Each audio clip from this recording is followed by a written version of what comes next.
اهلا وسهلا بكم. معكم دكتور محمد مجدي، ماجستير تقويم الاسنان جامعه القاهره ومدرس مساعد في جامعه الاهرام الكنديه.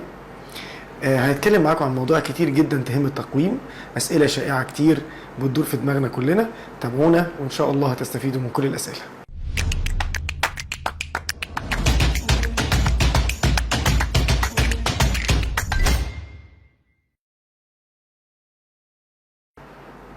من الاسئله الشائعه جدا في التقويم، ايه هو السن المناسب للتقويم؟ التقويم طبعا بيعتمد على الحاله. يعني في حالات بنبدا لها في سن صغير جدا، وهو في السنان اللبنيه بنبدا التقويم. بيعتمد على ايه؟ بيعتمد على نمو الفك. هل احنا محتاجين نوجه نمو الفك بطريقه صح ولا لا؟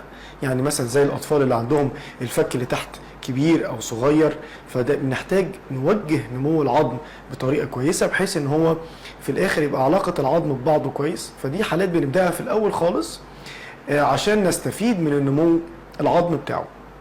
في بعض الحالات من الاطفال ان احنا بنحتاج نوسع الفك عشان يستوعب السنان الدايمه اللي جايه، فطبعا دي بنبدا في سن صغير.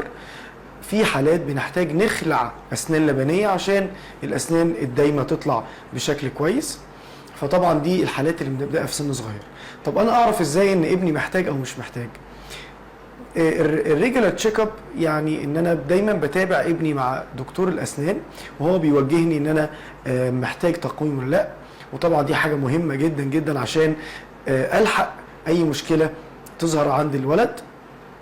السن الصغير برضو في بعض الحالات بنحتاج ان احنا نستنى لغايه ما يبدل الاسنان اللبنيه والسنان الدايمه تطلع، وساعتها ما بنحتاجش ان احنا نشتغل في سن صغير.